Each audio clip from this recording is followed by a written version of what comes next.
Hi, hey Russ here, and welcome back to the shop. Wanted to do a quick update of some stuff. This is a rambling Russ. But what I was doing today is I've been making some new bench dogs. I find myself running out. This is one of my trays that I keep bench dogs in, and every time I look in there, I don't have any in there, so that tells me I gotta make more. I have little boxes like this set around the shop where I keep them in so I can grab them. As you see how I use them on my system here, I'm using bench dogs for lots of things. So anyway, I got some of my firewood out. This piece in particular, if you look at it, just a piece of firewood that I got off the side of the road that looked like it has pretty straight grain in it, so I thought I could cut this into chunks, which is what I've been doing. So like this chunk here, and then I used my drill press, and I've been using, you've seen these, I talked about these before and how to use them. If you haven't seen that video, I'll leave a link in the description about how to use these and how to keep them lubricated when you go to use them. Very important. Also, I found that when I drill a whole bunch at one time, like I did here, out of this chunk of wood, I can get a lot of them in a very short time. I just cut them down, drill down, and get them all out, spaced out. And then I cut it off on the bandsaw, and then I can touch them up on the sander, and I end up with a bunch of these. So I'm making about 20 or 30 of these at this point this morning, just so I have some. I'm tired of running out of them and having to go around and find some. So that means I don't have enough of them. So I've been making more. But I noticed, and it got me to thinking this morning, so of course I'm going to ramble on, that I can only get about a 3-inch maximum length out of my bench dogs using this drill bit here. And I was thinking I'd really like to make more, so I was looking at ways to make a bunch of them at one time. Like here, I take this chunk of wood, cut it out on the bandsaw, get it reasonably straight so that I can set it flat on my drill press and drill these out using the drill press. And I can do a bunch in a very small piece of wood. This one here I got 8 pieces, 8 different dowels out of a piece of wood slightly bigger than this one. And this one I'll get 4. But I think I also have this one here, which brought up a couple of things, which is what I wanted to ramble about. This piece here is actually 10 inches tall. So this is going down about 3 inches. Then I turned it over and I went in 3 inches from this side. So actually now, if you look at my pattern here, I can probably get about 20 out of this easily, different dowels out of this one chunk of wood. So now and then make up chunks of wood like this ready to use, so if I need dowels it'll be easy to do a whole bunch of them in a very short time doing it this way. But also I got to thinking, if you look at this bench dog here and this one here, if you look, they're kind of lined up, and they got me to thinking, what if my piece was exactly 6 inches long, squared up? Maybe I could drill a hole from here, turn it over back in the drill bit, have it marked off on this, and drill it down again. I might actually be able to hit and make a bench dog that's 6 inches long.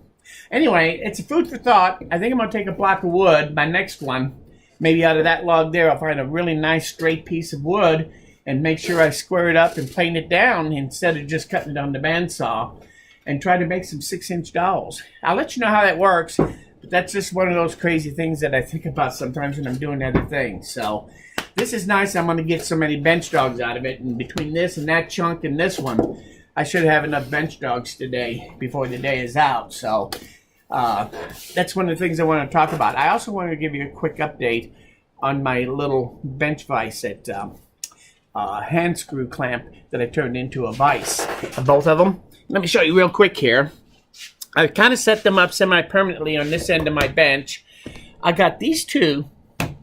This one right here, and this one I set here, but I can actually take this one. Let me get you. I can take this one and put it anywhere just by one locking nut, knob holding this in place, as I showed you when I made this one. So this is actually going to be kind of a nice little vise and handy to have around, and I can leave it on the bench most of the time. If it's in my way, I just move it or take it off. So I'm going to I think I'm going to like that vise. This one, the jury's out on. It's okay, but I think I overdid it. And I think I want to cut them down and try to mount them differently, make it easy to take on and off. So I've been rethinking this one and how to do it. I was so dead set on thinking about bench dogs doing it and I think maybe this would be better if I just use bolts, 1/4-inch bolts, and put inserts in one area of my bench to just bolt this directly to my workbench instead. So I'm still toying with this. I don't know where it's going to end up. I don't really like these handles sticking out here. But that, again, that's why I say I don't think this one's going to work out too well. But I'm going to try. So I'm going to semi-permanently put these two like in this corner, and I'm going to use them whenever I need a vise. I'm going to try to use these and use them as my go-to vise for clamping things instead of my face vise. And we'll see how that goes, and I'll let you know. I thought I'd let you know that I do have them now set up, and I'm ready to use them. I've been using them like this, and we'll see how that actually works out overall. But I wanted to kind of show that to you, let you know where I was at with those, and if you make a set of your own, you can kind of let me know how you think, what you think about them too. It'd be nice, so getting that second opinion. Anyway, the other thing I wanted to show you real quick, let me go back over here. I almost forgot that on this vise right here, the way I mounted them is kind of interesting because I have bench dogs in here, and then I put one more in this way. And this front plate here has a bench dog hole drilled in it that goes just higher than the bottom side of my bench top, so that I can take my bench dog and I cut a taper on it, and I'm actually doing what you call a draw bore, putting that in the hole.